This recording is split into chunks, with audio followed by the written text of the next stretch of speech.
오늘 우리가 함께 살펴볼 성경 본문은 예레미야를 시작하는 예레미야 1장 1절부터 3절까지 기록된 하나님의 말씀입니다. 예레미야 1장 1절 3절까지를 통하여 하나님께서 어떤 시대에 누구를 보내셨는지를 함께 살펴보도록 하겠습니다. 하나님의 말씀 낭독하겠습니다. 베냐민 땅 아나돗의 제사장들 중 힐기야의 아들 예레미야의 말이라. 아몬의 아들 유다 왕 요시야가 다스린 지 13년에 여호와의 말씀이 예레미야에게 임하였고, 요시야의 아들 유다의 왕 여호야김 시대부터 요시야의 아들 유다의 왕 시드기야의 11년 말까지 곧 5월에 예루살렘이 사로잡혀가기까지 임하니라. 아멘. 설교에는 시편 71편 7절, 8절, 10절을 이어서 부르도록 하겠습니다.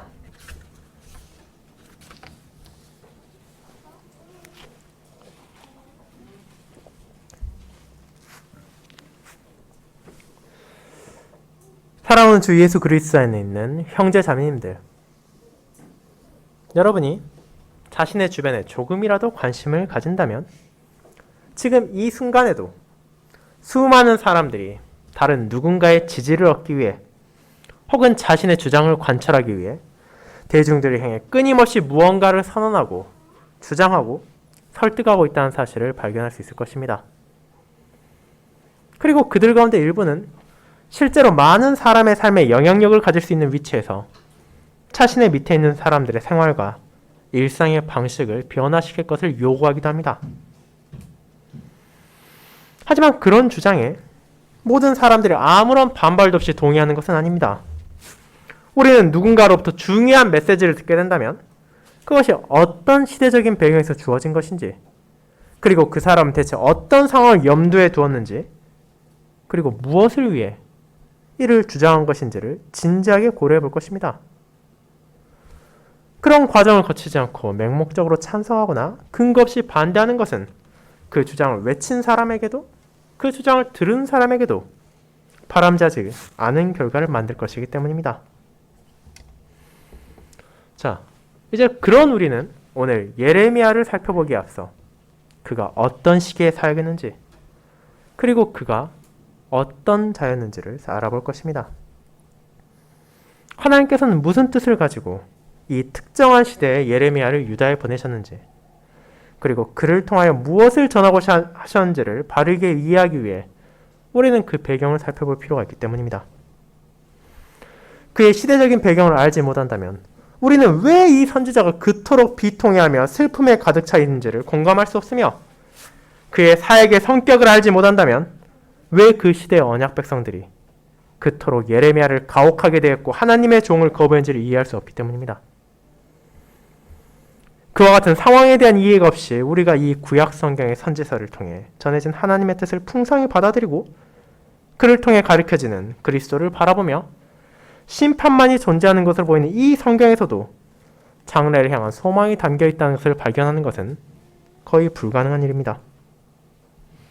그런 이유가 있기에 오늘 우리는 예레미야 본문의 서론인 1장의 시작 부분을 통해 그가 사역했던 시기가 어땠는지를 살피고 그가 어떤 사람이었는지를 알아볼 것입니다.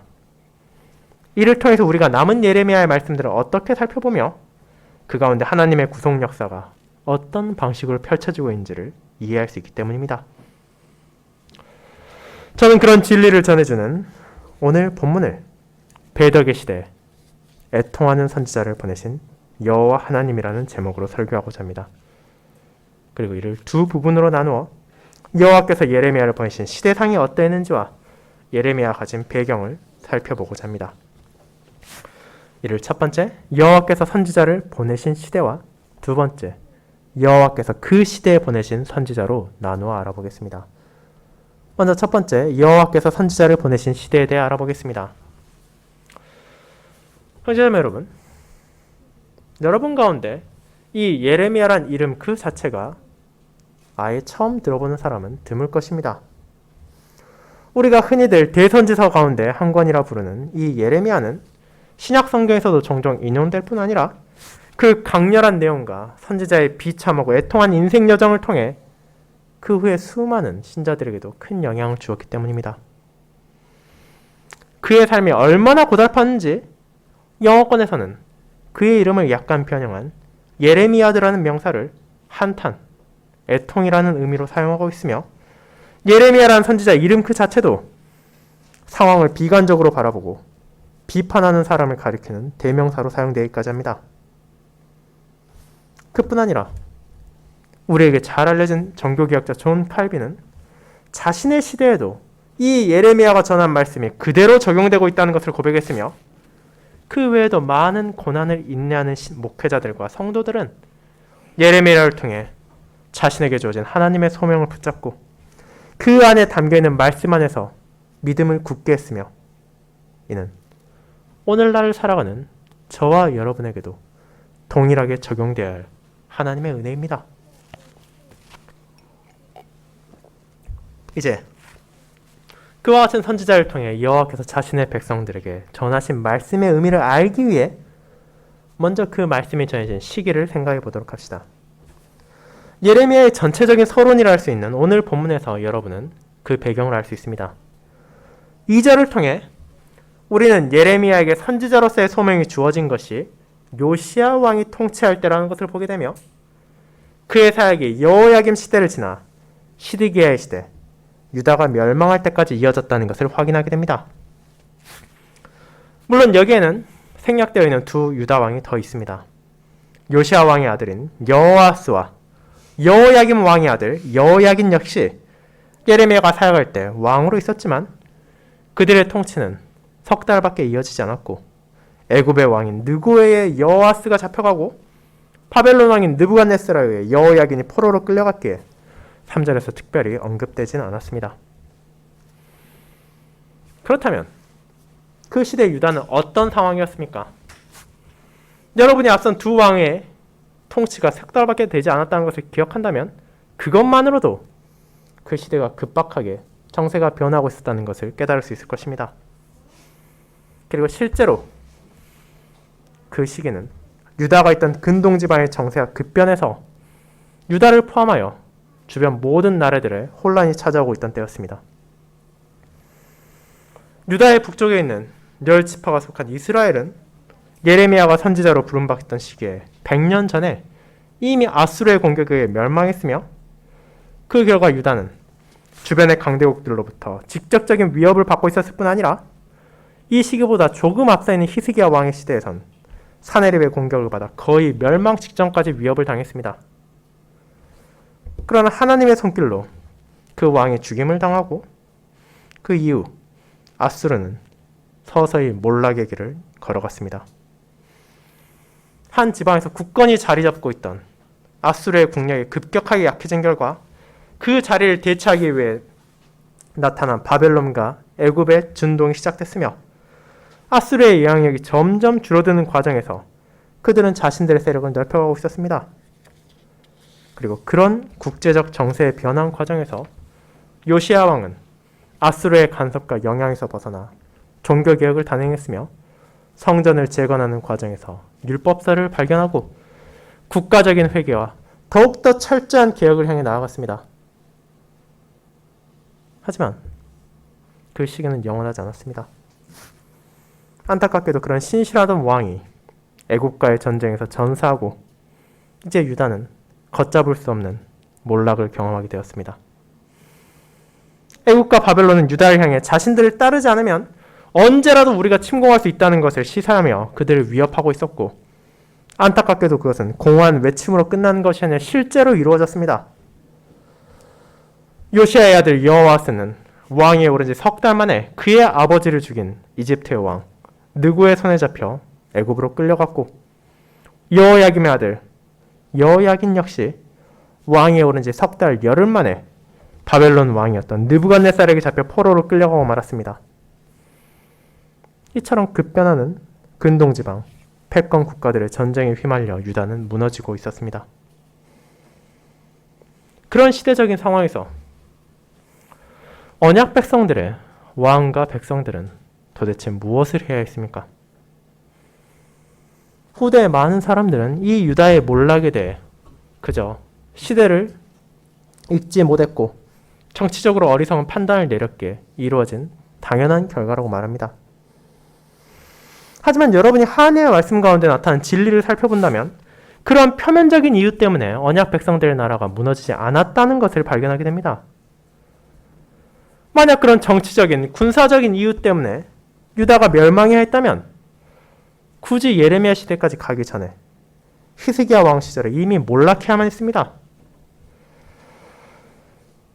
시드기야의 시대, 그들의 능력으로 애굽과 바벨론의 군대를 막을 수 없었던 것처럼 히스기야 왕의 시대에도 하늘을 찌르는 기세로 유다를 짓밟던 아수르의 세력을 도저히 저지할 방법이 없었습니다. 왕을 비롯한 유다의 백성들은 예루살렘을 제외한 토처의 도시들이 속절없이 무너지는 소식을 듣고 사네립의 조롱을 들으면서도 우리의 능력으로는 이 상황을 해결할 수 없다는 절망적인 현실을 마주했다는 것을 인정할 수밖에 없었습니다. 하지만 그 시대 분명 유다는 무너지지 않았습니다. 어떻게 그 나라가 살아남을 수 있었습니까? 이는 그들이 기기묘묘한 책략을 꾸며낸 것도 아니었고 정치적으로 탁월한 판단에서도 아니었습니다. 바로 하나님의 돌보심으로 인해 그 나라는 살아남았습니다. 사네립의 군대가 언약 백성을 조롱하고 하나님을 비방했을 때 히스기야 왕은 장군과 책사들을 불러 모략을 꾸며내는 대신 선지자 이사야와 함께 하나님께 기도하고 그분을 의지했습니다. 그리고 그 결과 그들은 아수르의 공격에서 무너지지 않을 수 있었고 온 백성이 함께 하나님께 영광을 돌릴 수 있었습니다. 하지만 그런 히스기야 왕이 죽은 후 그의 아들인 므낫세 왕은 여호와 앞에서 가증한 일을 행했습니다. 백성들은 하나님의 은혜는 이제 잊어버리고 다시 우상 숭배에 빠져들었습니다. 그리고 이 역사가 유다에서 계속해서 되풀이되었습니다. 요시야 왕이 변절되고 타락했던 유대의 신앙을 바로 세우고 모든 장로들을 불러 모아 여호와 앞에 이제 너희가 말씀에 순종하며 살아야 한다고 선언까지 하겠지만 그가 죽은 후에 유다는 다시 예전으로 돌아갔습니다. 그리고 예레미야 사역의 마지막 시대이자 유다의 마지막 왕인 시드기야의 시절을 역대하는 어떻게 요약합니까? 오늘 읽은 역대하 36장 11절부터 시작되는 말씀은 다음과 같이 그 나라의 전적인 타락을 설명합니다. 시드기야가 왕에 오를 때 나이가 21세라 예루살렘에서 11년 동안 다스리며 그의 하나님 여호와 보시기에 악을 행하고 선지자 예레미야가 여호와의 말씀으로 일러도 그 앞에서 겸손하지 아니하였으며 이는 왕인 시드기야가 자신의 소명을 내팽개치고 하나님의 말씀을 듣지도 않았다는 것을 보여줍니다. 나라가 지금 절체절명의 상황에 처해 있음에도 불구하고 하나님께 나아가 도움을 구하며 죄악에서 돌이키려고 하지 않았습니다. 하지만 왕이었던 시드기야만이 그 모든 것에 책임이 있습니까? 역대하 36장 14절부터 이어지는 말을 보시기 바랍니다. 모든 제사장들의 우두머리들과 백성도 크게 범죄하여 이방 모든 가증한 일을 따라서 여호와께서 예루살렘에 거룩하게 두신 그의 전을 더럽게 하였으며 그 조상들의 하나님 여호와께서 그의 백성과 그 거하신 곳을 아끼사 부지런히 그의 사신들을 그 백성에게 보내어 이르셨으나 그 백성이 하나님의 사신들을 비웃고 그의 말씀을 멸시하며 그의 선지자를 욕하여 여호와의 진노를 그의 백성에게 미치게 하여 회복할 수 없게 하였으므로 라고 기록되어 있습니다. 이와 같은 본문이 보여주는 예레미야가 살아갈 당시 유다의 현실은 무엇입니까?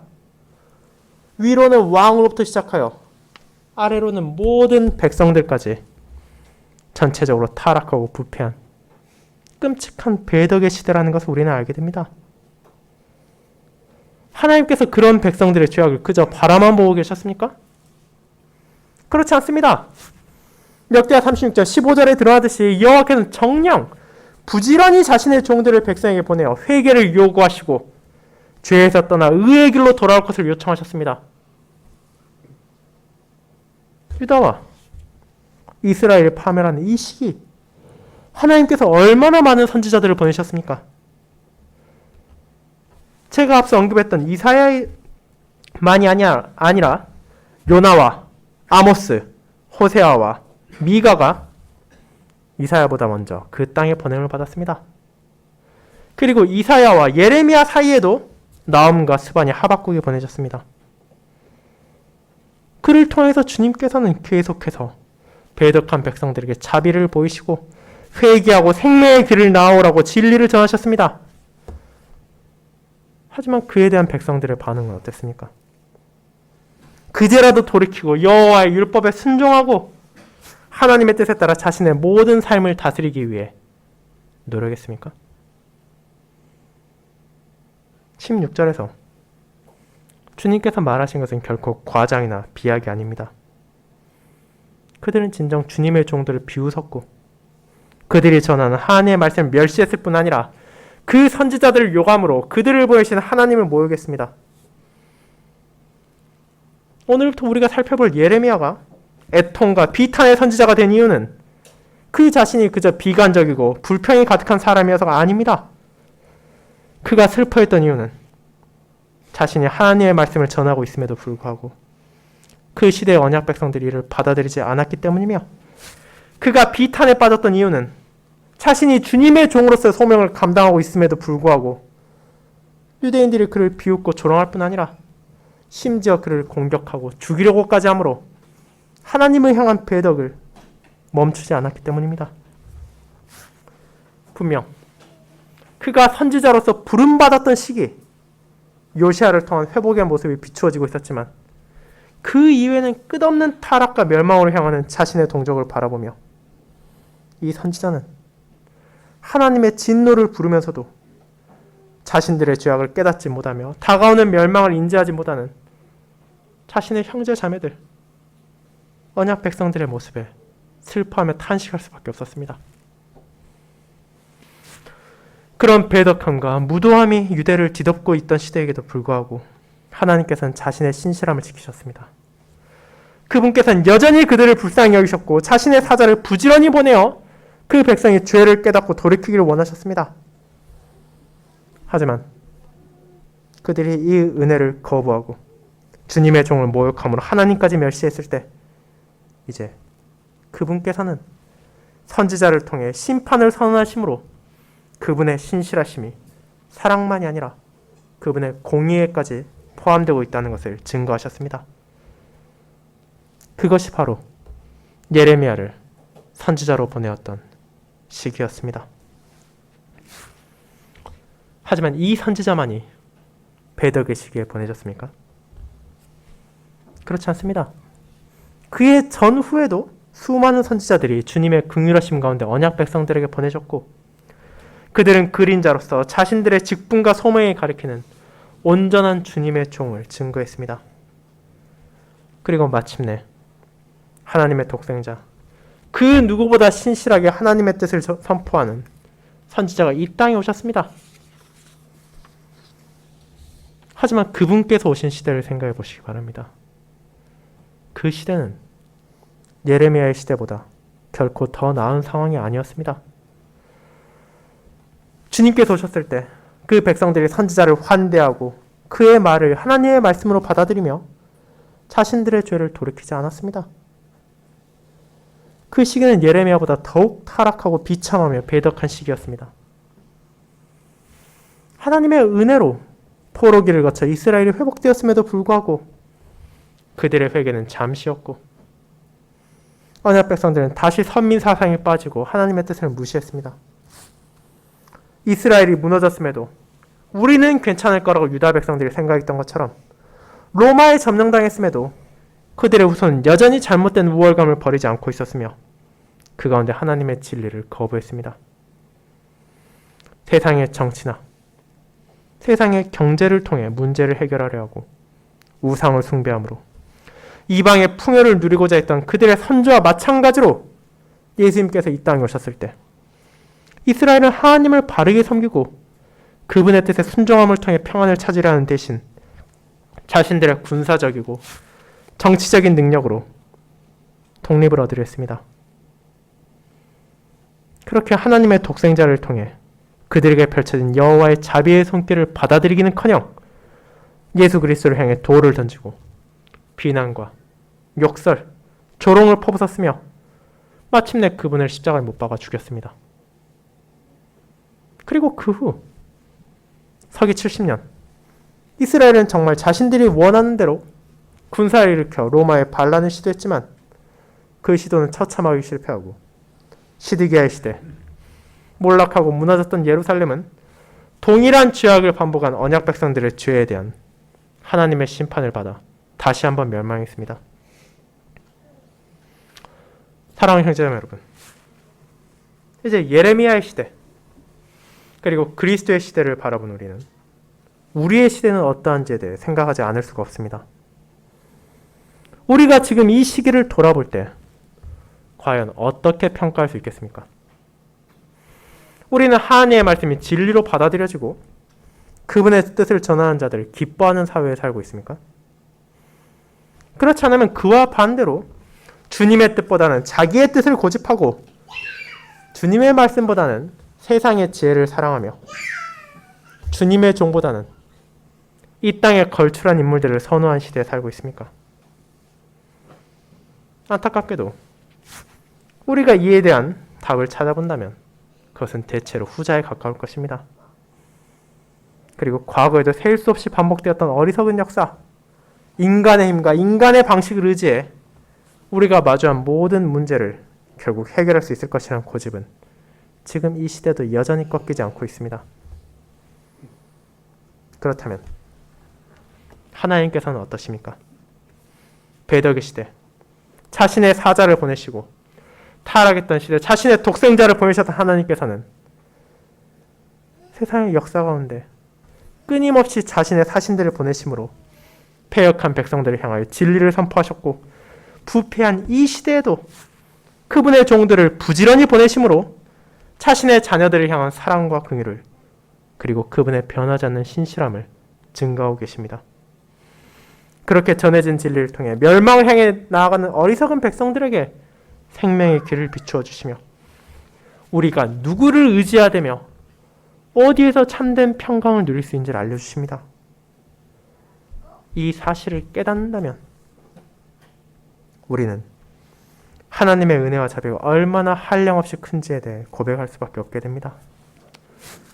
저와 여러분에게는 그런 하나님 앞에 내세울 수 있는 어떤 가치도 없으나 오직 그리스도의 공로를 통해 그분 안에서 주님께서는 이처럼 부지런히, 이처럼 신실하게 사랑을 베풀어 주시기 때문입니다.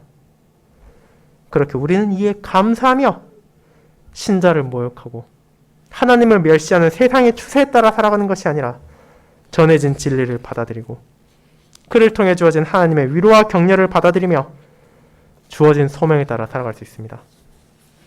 그리고 가장 적합한 시기에 가장 적합한 종을 보내신 주님께서는 지금 우리에게도 필요한 종들을 보내시고 우리 자신을 그분의 사신으로 사용하셔서 이 세상에 말씀을 전해주신다는 사실을 우리는 잊지 말아야 할 것입니다. 그것이 두 번째, 여호와께서 그 시대에 보내신 선지자로 이어집니다.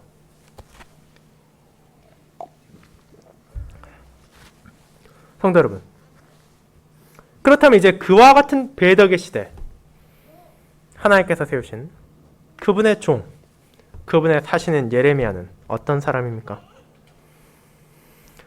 애통하는 선지자, 눈물의 선지자와 같은 호칭으로 불린 예레미야는 그와 같은 수식어가 묘사하듯이 죄악을 고집하는 백성들 사이에서 주님께서 주신 소명에 따라 고군분투하던 사람이었습니다.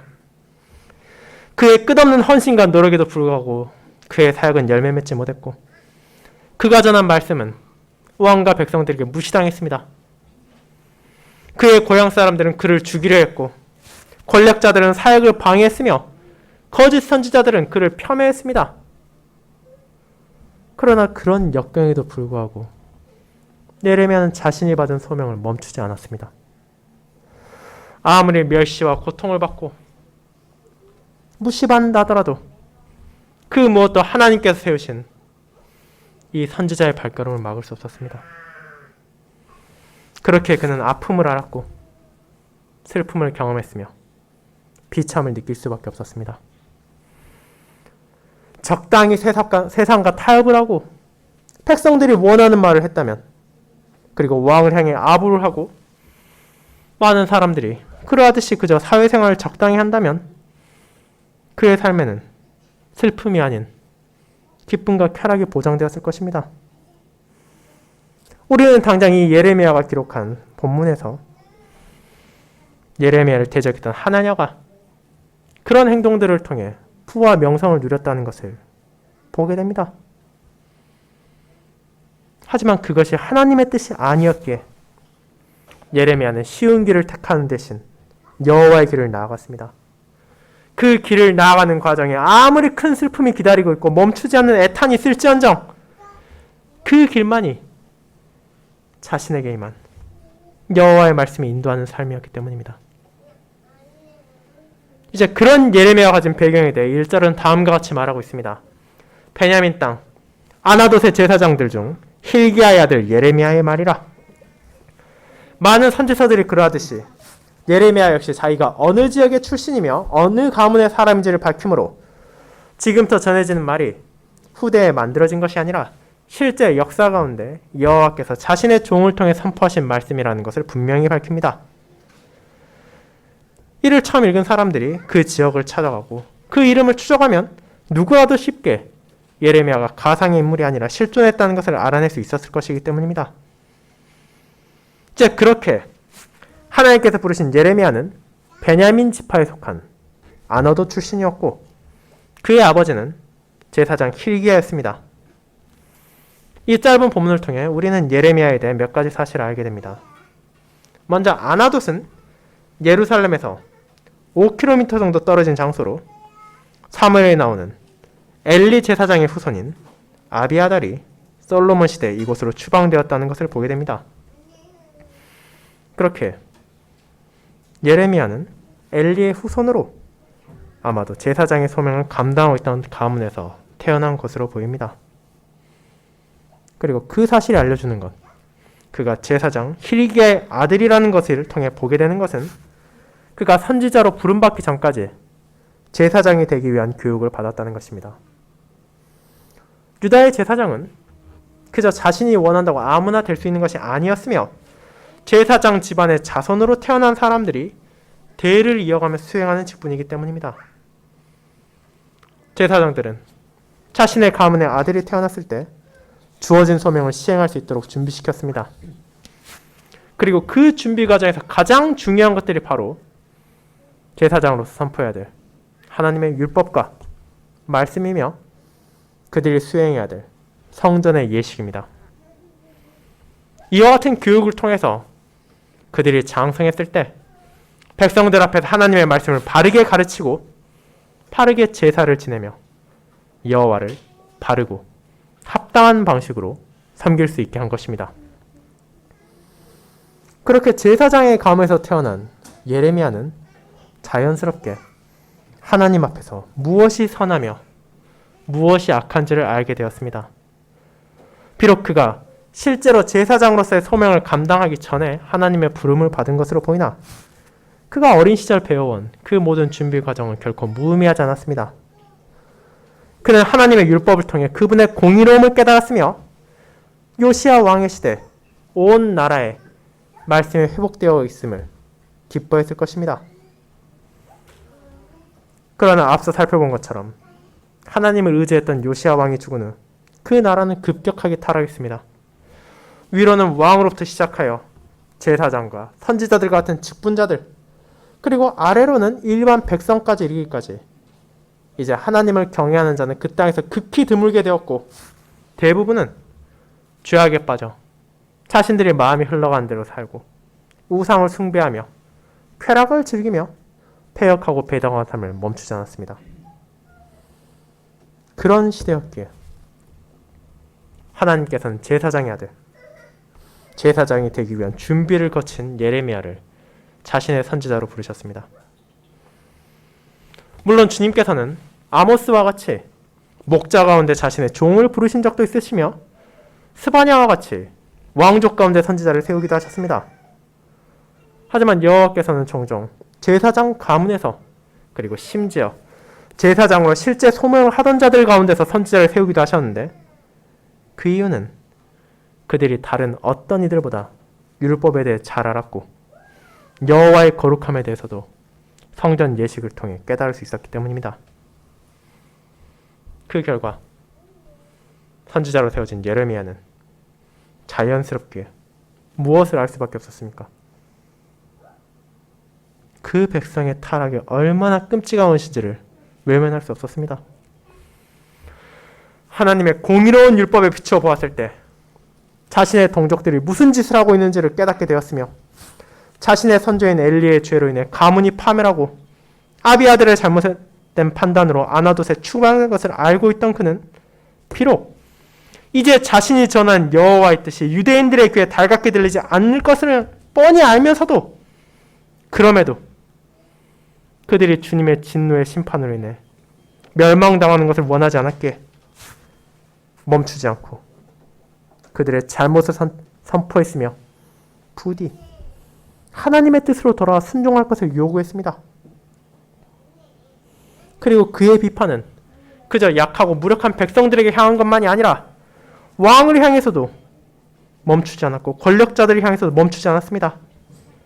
그는 오직 하나님만 따르고 그분의 뜻만을 전했으며 제사장 가문에서 태어났음에도 불구하고 자신의 동료가 되었을 제사장들에게도 격렬한 비판을 멈추지 않았습니다. 그 결과로 모든 이들이 자신을 미워하고 싫어하게 될 것을 알았음에도 멈추지 않고 자신을 부르신 여호와의 말씀을 전했으며 공의로운 율법에 따라 회개하고 삶의 변화를 일으키기 위해 헌신을 멈추지 않았습니다. 동족에게 증오받고 권력자에 의해 감옥살이를 하며 심지어 죽임당할 위기를 겪었음에도 불구하고 그는 자신의 고통과 자신의 슬픔을 핑계로 하여 그의 소명을 뒤로 하지 않았습니다. 예레미야는 죄를 돌이키지 않는 유대에 임한 하나님의 심판을 선포했으며 역대하에서 우리가 읽은 것처럼 그들은 다른 어떤 이유로 말미암아 멸망당한 것이 아니라 결국 하나님의 뜻을 어김으로 그분의 공의로운 심판을 받았고 이제 이를 통하여 여호와께서는 자신의 종이었던 예레미야가 거짓을 말하지 않았다는 것을 분명하게 증거하셨습니다. 그렇지만 그런 역경, 그런 슬픔의 삶을 살아간 선지자는 예레미야만이 아니었습니다. 그의 전으로 사역했던 수많은 선지자들은 하나님의 종을 멸시하고 그들이 전하는 진리를 무시하는 언약 백성들 가운데 비통한 삶을 살아가면서도 오직 여호와의 뜻을 전하기 위해 모든 고통을 감내했습니다. 그런 그들의 삶을 통하여 가리켜진 그리스도께서는 이미 약속된 것처럼 고난받는 종으로 이 땅에 오셨습니다. 자신을 바라보게 했던 그림자들이 그러했듯이 주님 역시 자신의 백성들로부터 배척받았으며 고향에서 미움을 받았고 곤욕과 괴로움을 감내하셨습니다. 하지만 그 모든 것은 주님께서 받으신 소명을 이루는 것을 막지 못했습니다. 마귀가 아무리 갖은 수단을 다 사용하고 죄인들이 주님을 죽임으로 통해 입을 막으려 했으며 배덕한 백성들이 하나님의 독생자로부터 등을 돌렸다 할지라도 그분께서는 대선지자로서 자신의 백성들을 구속에 관한 하나님의 경륜과 뜻을 온전히 계시하셨고 지금 이 순간에도 자신의 영을 통하여 그 진리를 선포하는 것을 멈추지 않고 있음을 우리는 그림답 제31문답에서 고백합니다. 이와 같은 그리스도의 사역의 성취와 지금도 계속되는 그분의 역사하심을 통해 우리는 이 순간에도 죄인을 향한 하나님의 회개의 부르심과 자신의 백성들을 향하는 자비의 손길을 경험할 수 있는 은혜를 누리고 있습니다. 사랑하는 성도 여러분, 이처럼 예레미야를 포함한 수많은 선지자들이 배덕의 시대에 하나님의 종으로 세워져 고통과 슬픔 가운데서도 자신의 소명을 위하여 헌신했으며 그들이 가리키던 주님께서 이 땅에 오셔서 그들이 전하던 소명을 온전히 성취하신 것이 우리에게 어떤 의미를 가집니까? 이는 저와 여러분에게 진정 하나님의 말씀을 경히 여겨서는 안 된다는 것을 전해줍니다. 세상의 수많은 사람들이, 왕으로부터 시작하여 백성까지 대부분의 언약 백성들이 거짓이라 여기고 이루어지지 않을 것이라 생각했던 예레미야의 심판의 말을 성취하신 하나님께서는 독생자 안에서 그분의 구속사역에 정점을 보이셨고, 이제 그 안에서 주어진 죄인들을 향한 경고 역시도 분명하게 이루실 것을 우리는 알게 됩니다. 이 사실을 진심으로 깨닫는다면 우리 중 그 누구도 하나님의 경고를 무시하거나 그분의 뜻을 외면할 수 없을 것입니다. 하지만 동시에 그런 심판을 증거하신 하나님께서는 이 선지자를 통하여 새 언약과 소망의 약속을 주셨고, 그 약속 또한 그리스도 안에서 성취하셨기에 우리는 나에게 주어진 놀라운 복음 안에서 하나님께서 베푸신 위로와 자비를 경험하며 그분을 찬양할 수 있게 됩니다. 그리고 이제 주님의 한량없는 자비 안에서 참된 믿음으로 그리스도께 접붙임 받은 자로서 우리에게도 주어진 소명이 있다는 것을 깨닫게 됩니다. 이 배덕의 시대, 저와 여러분 역시 주님의 뜻을 증거하는 자로 부름받았습니다. 그리스도의 기름 부음에 참여함으로 선지자의 소명을 받은 것은 강단에 서 있는 목회자들만이 아니라 주님의 모든 자녀들입니다. 그렇게 우리 역시도 주어진 그 소명에 신실히 임해야 할 것입니다. 저는 여러분에게 그 소명을 향해 나아가는 길이 쉬울 것이라고는 말할 수 없습니다. 그리고 하나님께서 그 길이 결코 평탄할 것이라고 약속하지 않으십니다. 그 소명을 진실로 신실하게 임하는 자는 자신이 나아가는 길이 넓고 큰 길이 아니라 좁고 사방에 가시가 돋친 괴로운 길임을 깨닫게 될 것입니다. 그러나 그 길만이 생명의 길이며 그 길을 통해 우리가 진리를 선포할 수 있게 하나님께 주신 말씀을 붙잡고 우리는 함께 나아가야 합니다. 이번 한 주의 삶, 저는 주님의 말씀에 순종하며 주님의 진리에 따르는 여러분의 모든 삶에 하나님의 위로와 격려가 함께하길 바랍니다. 그리고 예레미야의 약속을 성취하신 하나님께서 그리스도 안에서 주신 모든 약속까지도 이루실 것이기에 그 길을 불안과 염려 가운데 나아가는 것이 아니라 확신과 기쁨 가운데 함께 나아가며 그 모든 것이 성취될 주님의 날을 바라보며 이 배덕의 시대 하나님의 신실함을 함께 증거하도록 합시다. 아멘.